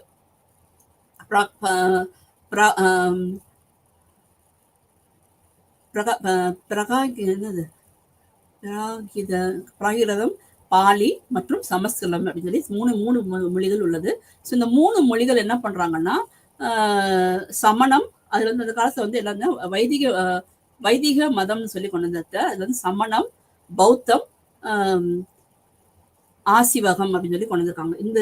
இந்த மாதிரி நிறைய வந்திருக்கும் போது வந்து வைதிக மதம்ன்றது ஃபர்ஸ்ட் வந்துச்சு. அதுக்கப்புறம் சமஸ்கிருதம் வந்துச்சு. அதுல வந்து இந்த மாதிரி வந்து பாலி எல்லாம் வந்துச்சு. கடைசியில பாத்தீங்கன்னா நாகரின்றதுல வந்து பிராமிய ஒரு இது வந்துச்சு. ஸோ பிராமியம் வந்த பிறகு என்ன ஆச்சுன்னா எல்லாருக்கும் வந்து ஒரு டவுட் கேட்டுச்சு. அந்த காலத்துல வந்து சான்ஸ்கிரிட் தான் ஃபர்ஸ்ட் வந்துச்சு. சான்ஸ்கிரிட் மொழியா இல்ல எந்த மொழி வந்து தமிழ் மொழியா சான்ஸ்கிரிட் மொழியான்னு பார்க்கும்பொழுது நிறைய வந்து சந்தேகம். இதெல்லாம் கண்டுபிடிச்சாங்க. நான் ஆந்த்ரோபாலஜில கண்டுபிடிச்சதான் அவங்க சொல்றேன். ஸோ இதுல கண்டுபிடிச்சதுல வந்து இந்த 3 எழுத்துக்கள் கண்டுபிடிச்சிருக்காங்க. எப்படி கண்டுபிடிச்சா இந்த புஸ்தகம் இருந்துச்சு. இந்த புஸ்தகம்ல மட்டும் இது ஒரு கல்வெட்டு. இந்த கல்வெட்டு ஒரு கல்வெட்டு கிடைச்சிச்சு. இந்த கல்வெட்டுடைய பேர் நான் உங்களுக்கு அடுத்த கிளாஸ் சொல்றேன். இந்த கல்வெட்டுல வந்து இந்த மாதிரி ஒரு சின்ன ஒரு எழுத்து இருக்கு. இந்த எழுத்து தான் என்ன சொல்லுது, அந்த காலத்துல வந்து ல அப்படின்னு சொல்லியிருக்காங்க. அதே மாதிரி இந்த எழுத்து வந்து ந அப்படின்னு சொல்லியிருக்காங்க. ஸோ ஒவ்வொன்றும் வந்து அந்த காலத்து தமிழ் எழுத்துக்கள் தான் வந்திருக்கு. இது வந்து ரொம்ப ஒரு 2500 வருடத்துக்கு முன்னாடி வந்திருக்கு. இந்த புஸ்தகத்துல இது எழுதப்பட்டிருக்குது. ஸோ இது வந்து ஒரு தடயம் 1 சொல்லி தடயம் 1 தடயம் 2ன்னு சொல்லி நிறைய கண்டுபிடிச்சிருக்காங்க. அது எல்லாமே வந்து இதுல கிடைச்சிருக்கு, ஆர்கியாலஜி ஆந்த்ரோபாலஜில கிடைச்சிருக்கு. ஸோ இந்த மாதிரி எழுத்துக்கள் ர ந ல இந்த 3 எழுத்துக்களும் வந்து எங்கேயுமே கிடையாது. வழின ரகம், அது மாதிரி இரண்டு சுழியுடைய ந, அது மாதிரி இந்த ழ சிறப்பு லகரம் இந்த ல. ஸோ இதெல்லாம் வந்து இந்த 3 என்ன சொல்றது, இந்த 3 எழுத்துக்களும் தமிழ் எழுத்துக்கள் எந்த ஒரு மொழியிலும் கிடைக்காத ஒரு எழுத்துக்களாக இருக்கிறது. அது வந்து யூனிக்கா கண்டுபிடிச்சிருக்காங்க. ஸோ இந்த மாதிரி வந்து பழசா கிடைக்கக்கூடிய ஒரு சித்திரத்துல என்ன பண்ணிருக்காங்க, ஒரு எழுத்து யாரோ ஒரு பிரிட்டிஷ் மேன் தான் வந்து ஏதோ வந்து அவர் வந்து இந்தியாவுக்கு வந்து மதுரைக்கு இங்க வந்திருக்கும் பொழுது, இந்தியாவில வந்து தமிழ்நாட்டுக்குள்ள வந்திருக்கும் போது ஒரு இடத்துல போய் பார்க்கும் பொழுது இந்த இது கிடைச்சிருக்கு அவருக்கு. இந்த எழுத்துக்கள் என்னவா இருக்கும்னு அவர் எழுதி பார்த்தா சான்ஸ்கிரிட்டா இருக்குமா, என்ன மொழியா இருக்கும்னு சொல்லி அவங்க கண்டுபிடிக்கும் போது கடைசி கண்டுபிடிச்சாங்களாம் இது வந்து தமிழ் எழுத்துக்கள் தான். இது வந்து தமிழ் எழுத்துக்கள் அப்படின்னு சொல்லி தமிழ் எழுத்துக்கள். இப்ப அந்த காலத்தை வந்து எப்படி தமிழ் எழுதுனாங்கன்றதுக்கு சில எவிடன்சஸ். ஸோ தமிழ் தான் பழமையான மொழி. ஏன்னா ரொம்ப காலமா என்ன பண்ணாங்கன்னா சான்ஸ்கிரிட் தான் பழமையான மொழின்னு நினைச்சிட்டு இருந்தாங்க. பட் ஆனா வந்து இதுதான் வந்து பழமையான மொழி அப்படின்றது, தமிழ் வந்து அதுக்கு முன்னாடி வந்திருக்கு அப்படின்றத அழகா வந்து, ஏன்னா வந்து இந்த கடைசியில பாக்குறோம்ல சமஸ்கிருதம் இருக்கிறப்பெல்லாம் வந்து என்னாச்சுன்னா இவங்க வந்து கண்டிப்பா சான்ஸ்கிரிட் தான் வந்திருக்கும். ஏன்னா சமஸ்கிருதம் இருந்தனால சான்ஸ்கிரிட் தான் இங்கெல்லாம் இருந்திருக்கும்னு நினைச்சிருவாங்க. பட் சான்ஸ்கிரிட் தவிர்த்து சான்ஸ்கிரிட் இல்லாம தமிழ் லாங்குவேஜ் இங்க கிடைச்சிருக்கு. இதுக்கு எவிடன்ஸ் வந்து சில கல்வெட்டுகள், சில இடங்கள், சில புஸ்தகங்கள் மூலமாக என்ன பண்ணாங்க, இதை கண்டுபிடிச்சிருக்காங்க. ஸோ இது வந்து ஒரு உங்க நெக்ஸ்ட் கிளாஸ் இது எந்த இடத்துல கண்டுபிடிச்சாங்கன்னு சொல்லிடுறேன் கண்டிப்பா. ஸோ இதெல்லாம் வந்து நீங்க என்ன பண்ணலாம், இது ஒரு எக்ஸாம்பிளா உங்களுக்கு எடுத்திருக்கேன். இது வந்து ஒரு யூடியூப் சேனல்ல பார்க்கும்போது எனக்கு கொஞ்சம் இம்ப்ரெசிவா இருந்துச்சு. சரி, இதை வந்து உங்களுக்கு எக்ஸ்பிளைன் பண்ணலாம். ஸோ இந்த மாதிரி வந்து சோஷியல் ஆந்த்ரோபாலஜில என்ன பண்ணுவாங்கன்னா ஒவ்வொன்றையும் கண்டுபிடிச்சுதான் ஓகே அப்ப இது தப்பு, ஃபர்ஸ்ட் அந்த காலம் சொல்லுவோம் இல்ல சான்ஸ்கிரிட் தான் முதல் சொல்லி வந்து முடிச்சிருப்பாங்க, இல்ல இப்படிதான் இருக்கும், நாங்க இப்படிதான் லாங்குவேஜ் கொண்டு வந்தோம் அப்படின்னு சொல்லி மேபி இந்த படத்தை வச்சு கூட லாங்குவேஜ் எல்லாம் கொண்டு வந்திருப்போம் அப்படின்னு சொல்லியிருப்பாங்க. ஆனா ஒரு காலகட்டத்துல என்னாச்சுன்னா எல்லாமே மாறி அமைஞ்சிச்சு. அப்புறம் பாத்தீங்கன்னா இந்த சோஷியல் ஆந்த்ரோபாலஜி இப்ப நவீன காலத்துல எப்படி இருக்குன்னா குளோபலைசேஷன், மாடர்னைசேஷன், நவீனமயமாக்குதல், உலகமயமாக்குதல், மாறி வரும் இயக்கவியல் தொடர்பான சிக்கல்களை குறிக்கிறது. ஸோ இந்த மாதிரி வந்து நிறைய இருக்கு. அது மட்டும் இல்லாம டாபிக்ஸ் மைக்ரேஷன், ஒரு இடத்துக்கு இன்னொருத்துக்கு போறது, ஐடென்டிட்டி, இன்இக்வாலிட்டி, இதெல்லாம் வந்து ஒரு டெக்னாலஜி லெவலில் ஒரு சமுதாயத்துல மனுஷனுடைய வாழ்க்கையை வந்து மாற்றி அமைக்கிறதுன்றத ஸ்டடி பண்றாங்க. ஸோ குளோபலைசேஷன் வந்துருச்சு, இப்போ நவீனமயமாக்குதல் ஆயிடுச்சு, உலகமயமாக்குதல் வரும்பொழுது நிறைய விஷயங்கள் மாறுகின்றது. மக்கள் வந்து சுலபமாக ஒரு இடத்துக்கு அவங்க மாறி போகிறார்கள். அவர்களுடைய வாழ்க்கை வரலாறு மாறுகிறது. அவங்களுடைய எல்லா விதங்களும், அவங்களுடைய செயல்பாடுகள், அவங்களுடைய சைக்கலாஜி ஆஃப் த பீப்புள் எல்லாமே மாறுது. ஸோ இது வந்து அதிகமா வந்து ஒரு கிரிட்டிக்கலாகவும் இருக்கு, ஒரு ரிஃப்ளெக்சிவ் அப்ரோச்சாகவும் இருக்கு. ஸோ ஆந்த்ரோபாலஜிஸ்ட் வந்து சில விஷயங்கள்ல ஏற்றுக்கொள்ள முடியாது. ஆனால் சில விஷயங்கள் வந்து காலப்போக்கில் என்ன ஆகலாம், அதோடைய மாற்றங்களை நாம் புரிந்து கொள்ளும்போது இன்னும் காலம் மாற வர எது முதல் வந்த மதம், எது முதல்ல வந்த ஒரு லாங்குவேஜ், எது முதல்ல வந்த எழுத்து அப்படின்றதெல்லாம் இப்பதான் கொஞ்சம் கொஞ்சமா என்ன பண்றாங்க, கண்டுபிடிக்க ஆரம்பிக்கிறாங்க. ஸோ சோஷியல் ஆந்த்ரோபாலஜின்றது என்னன்னா இது வந்து ஒரு ஆதி காலத்துல எப்படி வந்துச்சு, ஏர்லியரா எப்படி வந்தாங்க, அதுக்கப்புறம் அது வந்து அதை பத்தி நிறைய ஒரு மெத்தடாலஜிக்கல் அப்ரோச் பண்ணி அது தியரட்டிக்கல் பெர்ஸ்பெக்டிவ்ஸா வந்து அதை எக்ஸ்பிளைன் பண்றாங்க. இது வந்து ஒரு காம்ப்ளெக்சிட்டி ஆஃப் ஹியூமன் சொசைட்டி வந்து எப்படி இருக்குன்றத புரிஞ்சுக்கலாம். கல்ச்சர் வந்து எப்படி வந்து சேஞ்சிங் வேர்ல்ட்ல அவங்க கலாச்சாரம் எப்படி மாறுது, ஒரு மனிதன் வந்து ஒரு என்ன சொல்றது, ஒரு மனித சமூகங்கள் எப்படி இருக்கு, அதாவது வேகமாக மாறி வரும் உலகின் மனித சமூகங்கள் மற்றும் கலாச்சாரங்களில் சிக்கல்களை புரிந்து கொள்வது இது தொடர்ந்து முக்கிய பங்கு வகிக்கிறது. சமூக மானுடல் என்பது ஒரு ஆரம்ப கால வேர்களில் இருந்து பரிணாம கோட்பாட்டிலிருந்து பலவிதமான கோட்பாடு முன்னோக்கங்கள் மற்றும் முறைசார் அணுகுமுறைகள் உள்ளடக்கிய பல்வேறு துறையாக உருவாகியுள்ளது. ஸோ இது வேகமாக மாறி வரும் உலகில் மனித சமூகங்கள் மற்றும் கலாச்சாரங்களின் சிக்கலை புரிந்து கொள்வதில் இது தொடர்ந்து முக்கிய பங்கு வைக்கிறது. ஸோ இதுதான் இதோடைய இது. ஸோ ஒரு ரிவிஷன் ஃபாஸ்டா போயிடுவோம். ஸோ ஃபர்ஸ்ட் நான் உங்களுக்கு சொன்னேன், சோஷியல் அஸ் அ ஹோலா படிக்கிறது, சொசைட்டி அஸ் அ ஹோலா படிக்கிறது, ஒரு சமுதாய அமைப்புகளை படிக்கிறது, இதுக்கும் அவங்களுக்கும் உள்ள தொடர்புனே படிப்பதான் சோஷியல் ஆந்த்ரோபாலஜி சொன்னேன். ஸோ இதுல என்ன சொன்னேன்னா மெயினா வந்து ஹியூமன் சொசைட்டிஸ் எப்படி இருக்காங்க, அவங்க கல்ச்சர் எப்படி இருக்கு, அவங்க டெவலப்மெண்ட் எப்படி இருக்குன்றத ஸ்டடி பண்றது தான் இதை கொண்டு வராங்க. குறிப்பா பாத்தீங்கன்னா அவங்களுடைய உறவுகள், அரசியல், மதம், பொருளாதாரம் மற்றும் சமுதாய அமைப்புகள் எப்படி இருக்கின்றது என்பதை ஆராய்ச்சி செய்வதாகும். அடுத்து பார்த்தோம்னா தியரி ஆஃப் ஆந்த்ரோபாலஜி 2 தியரி சொன்னேன். ஒன்று வந்து நோமோத்திக் எக்ஸ்பிளனேஷன், இன்னொன்று வந்து இடியோகிராஃபிக் எக்ஸ்பிளனேஷன் சொன்னேன். இது ஜெனரலைசேஷன், இது பர்டிகுலர். ஸோ ஜென்ரலா, அதாவது ஒரு பர்டிகுலர்ல இருந்து ஒரு ஜென்ரலா கொண்டு போறது. இது வந்து ஜெனரலைசேஷன் இல்லாம ஒரு பர்டிகுலர் கேஸை வந்து அழகா விரிவா எக்ஸ்பிளைன் பண்றது. அடுத்து பார்த்தீங்கன்னா 3 விஷயங்கள் சொன்னேன். கார்ல் மார்க்ஸ் சொன்னேன், எமில் சொன்னேன், அடுத்து மேக்ஸ் சொன்னேன். இவர் என்ன சொன்னார்னா, இவர் வந்து கேபிட்டலிஸ்ட் அப்படின்னு கொண்டு வந்தாரு. இவங்க வந்து கிடையாது அப்படின்னு சொல்லி அவங்க என்ன பண்ணாங்க, இன்னும் வந்து அதிகமாக நம்ம அந்த உள்ள இருக்கதான் இருக்குது அப்படின்னு சொல்லி சொன்னாங்க. ஒரு சமுதாயம் எப்படி இருக்கோ அது இப்படிதான் இருக்குன்னு சொல்லி சொன்னாங்க. ஆனா இவங்க என்ன சொன்னாங்க, ஒரு காம்ப்ளெக்ஸ் பினாமினா வந்து ஸ்டடி பண்ணா மல்டிவேரியட் அப்ரோச் நம்ம யூஸ் பண்ணணும்னு சொல்லியிருக்காரு. அது மாதிரி ஏர்லி ஆந்த்ரோபாலஜிஸ்ட் பார்த்தோம். ஸோ 5 வகைகள். யூனிலீனியர்னா என்ன, டிஃப்யூஷன் என்ன, ஹிஸ்டாரிக்கல்னா என்ன, ஃபங்க்ஷனலிசம்னா என்ன, அடுத்து ஸ்ட்ரக்சரல் ஃபங்க்ஷனலிசம்னா என்ன அப்படின்னு பார்த்தோம்.